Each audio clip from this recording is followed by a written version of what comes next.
Picture this. You're at a packed outdoor concert. The music is absolutely blaring. Thousands of people are shoulder to shoulder, and out of nowhere, an unidentified drone starts hovering dangerously close to the stage. So who's flying it? Is it just some fan trying to snag a cool video for social media? Or is it something much worse? Well, welcome to this explainer. Today, we're diving into a brand new, highly anticipated document that serves as the official answer to that exact modern nightmare. We are looking at the government-approved toolkit for taking down rogue drones, officially known as the UAS Authorized Technologies List version 1.0. It is a critical question, right? Whether it's a careless hobbyist buzzing a busy commercial airport or an active, malicious threat during a massive public event, unauthorized drones present a really terrifying security challenge. And get this, just a few short years ago, local police had absolutely zero legal authority to do anything about them, except literally stand there and watch them fly away. They were completely helpless. But today, we're unpacking a fascinating document that reveals exactly how local authorities are now legally empowered and equipped to clear our skies using some seriously advanced technology. Here's our roadmap for today's explainer. We'll quickly run through. 1. The new drone rulebook. 2. The interagency toolkit. 3. Level 1, listen and intercept. 4. Level 2, hack and hijack. 5. Level 3, brute force jamming. And finally, 6. The evolving tech landscape.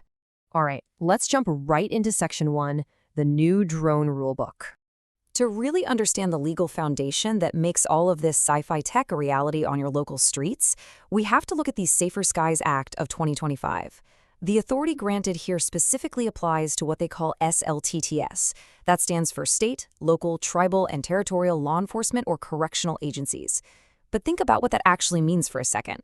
This advanced counter-drone tech, it isn't just locked away in some top-secret military bunker anymore. It means your local county sheriff or city police department is now legally empowered to deploy these systems right in your community, giving them the specific legal cover they need from federal laws to do their jobs safely. Moving right along to Section 2, the Interagency Toolkit. As you can probably guess, to legally authorize taking an aircraft out of the sky, even an unmanned one, you need a massive amount of government backing. We're talking about an absolute alphabet soup of 6 major joint agencies that have to sign off on this. You've got the Department of Justice, Homeland Security, and the Department of War.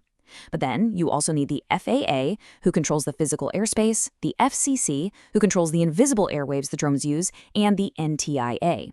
It literally takes all 6 of these heavy hitters jointly authorizing and maintaining this list to make these countermeasures legal for your local cops.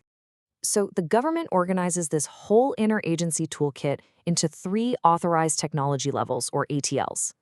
The best way to look at this is as a clear escalation of force. Think of it kind of like a police officer's standard use of force continuum. Just like an officer might step up from a verbal warning to physical intervention depending on the threat, these ATLs scale up from just passively monitoring all the way to aggressive signal disruption, completely depending on what that rogue drone is doing. Let's look at that first step in Section 3, Level 1, listen and intercept. Okay, so under ATL 1, authorities are using systems that perform radio frequency detection paired with signal interception. In plain English, these systems use detailed knowledge of a drone's communication protocol to actively demodulate, decode, or even decrypt the data packets flying between the remote control and the drone in real time. It's basically a highly sophisticated wiretap, but for drones. The police are actively intercepting the private, invisible radio conversation happening miles up in the sky. And the sheer volume of data they can grab by tapping into that connection is honestly staggering. By decrypting the signal, law enforcement can pull the drone's unique identifiers, like its MAC address or serial number. They get exact telemetry, meaning real-time location, altitude, speed, even its battery level. But here is the absolute wildest part. This tech lets authorities tap directly into the live video feed. They can literally see what the drone sees. And crucially, it pinpoints the estimated physical position of the operator on the ground, so police can just dispatch a squad car to the pilot's exact location and make an arrest before the drone even touches down. Game changer, right? But what if simply finding the pilot isn't fast enough? That brings us to Section 4, Level 2, hack and hijack. This is where we cross the line from passive interception to active manipulation. ATL2 categorizes systems designed to specifically exploit weaknesses in the radio frequency communication protocol. So they aren't just eavesdropping on the conversation anymore, they're actively injecting their own commands. They are practically tricking the drone into thinking the police are its actual rightful owner. Think back to that crowded stadium scenario for a second. A drone carrying something dangerous is heading straight for the crowd. With ATL-2, authorities can completely sever the pilot's connection. From there, these authorized systems can elegantly redirect the drone's flight path away from the people and physically land it safely in an empty parking lot nearby. They're surgically taking command of the situation without risking any collateral damage to the thousands of fans below. Sometimes, though, a surgical hack just isn't in the cards. Enter Section 5, Level 3, Brute Force Jamming. If ATL-2 was a delicate scalpel, ATL-3 is an absolute sledgehammer. This is the most aggressive tool in the arsenal. Instead of finessing the code, ATL-3 systems act as broad, brute force jammers. They transmit incredibly high-power signals directly on the exact same frequencies the drone relies on. It's exactly like trying to have a quiet conversation across a room and suddenly someone blasts an air horn right next to your ear. The drone simply cannot hear its operator over the sheer, deafening volume of the police's jamming signal. Now, before you start worrying about your cell service dropping during a police operation, there are incredibly strict legal limitations to this brute force approach. Yes, authorities are allowed to jam the drone's specific control links, but the document explicitly prohibits the disruption of GPS signals or general cellular network services, so you can breathe easy. Your text messages, your emergency 911 calls, and your navigation apps are completely safe from the local drone wars. If a jammer even has the capability to mess with cellular or GPS, its use by local police requires an entirely separate, rigorous evaluation. Let's wrap up with the real-world application in Section 6, the evolving tech landscape. So with all these incredible tools authorized across the 3 ATLs, how do local agencies actually get their hands on the gear? Well, there's a companion list called the Authorized Systems List, or ASL. The ASL is where things get super specific.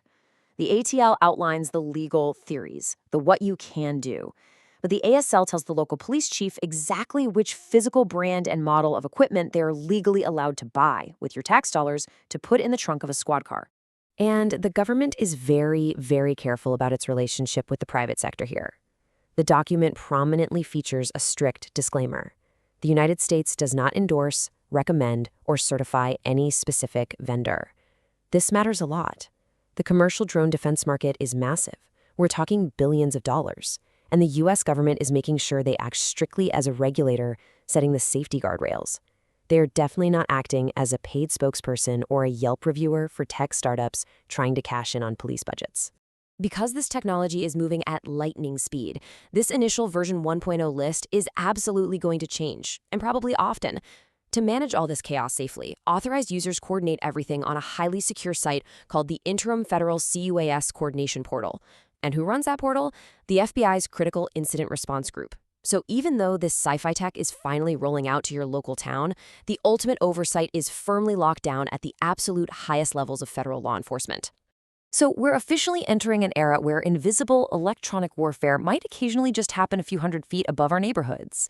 As drones rapidly evolve, the systems designed to hack, track, and jam them are going to have to evolve right alongside them. It leaves us with a pretty provocative question.